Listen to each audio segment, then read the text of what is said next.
Bueno, arratsaldeon dan hori. Arratsaldeon. Gaurkoan ikastolako futbol zelai berria inauguratuko dugu eta eskerrik asko hurbiltzeagaitik ekitaldi honetara. Dauzkagu lau gonbidatu oso garrantzitsu eta aurkezten dizkizuet.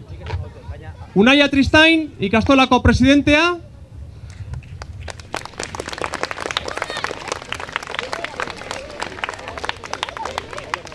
Ainhoa Salterain, Zornotzako alkatesa.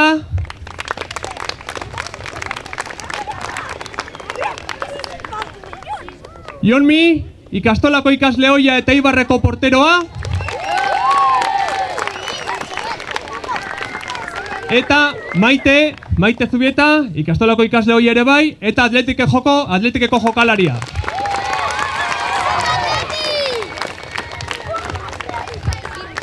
Bueno, ekitaldiarekin hasteko, Unairi, ikastolako lehendakariari, presidenteari emango diot hitza. Eskerrik asko, Aitor.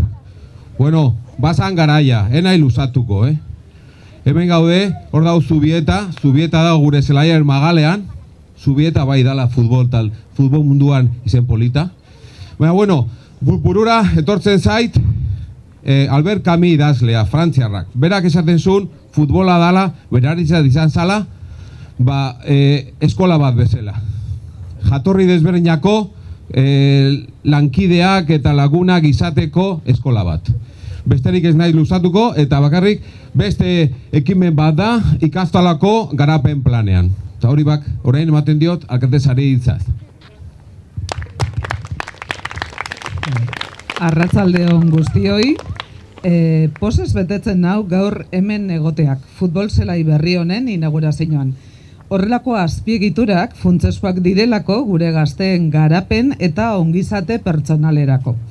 Horregatik Amorebieta Etxanoko udalarentzat lehentasunezkoa da herrian kalitatezko kirol instalazioak izatea eta Zornotzarrek instalazio horiek erabili eta hoiez gozatu ahal izatea. Kirolak ongizate eta osasun motor gisa duen garrantzian sinisten dogulako. Horrelako instalazioak kirola egitea bultzatzeaz gain, gure baliabideen erabilera eraginkorra eta jasangarria egiteko aukera ere ematen digute. Izan ere, kalitatezko espazioak sortu eta hoiek herritarren eskura jartzean, etorkizunera begirako apostua ere egiten da. Gaurko erabilera zaratago, etorkizuneko belaunaldiei hoietaz gozatzeko aukera zabaltzen diegulak.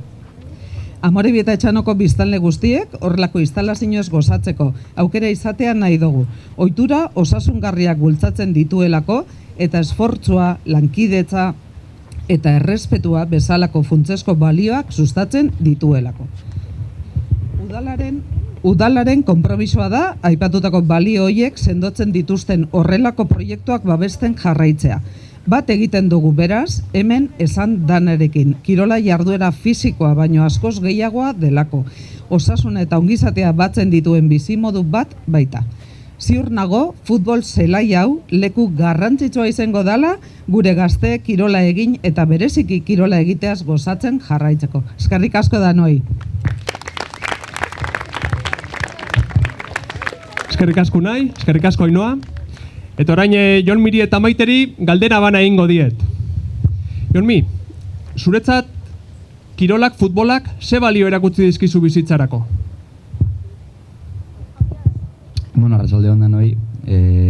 Niri futbolak erakutsi zen balioak batez beti errespetua, konstantzia eta resilientzia, ez? Azkenean momentu gogorrak eta momentu onak bizitzen dira futbol munduan, da sakrifizio horrek merezi dau pasatzen duzuzen gauza txar guztiek gero onak etorten dieselako eta edozein momentutan gauzak aldatzen die eta hobera joaten die, baina horretarako lan egin behar da, resilientzia eduki da pazientzia, batez be, horrek.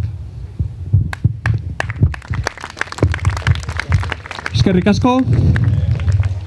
Eta Maite, neska zara, emakumea zara, futbolari profesionala, nesken futbol munduan aurrerapen asko egon dira, baina oraindik ziur asko dagoela egiteko. Zer esango zenuke egiteko dagoela?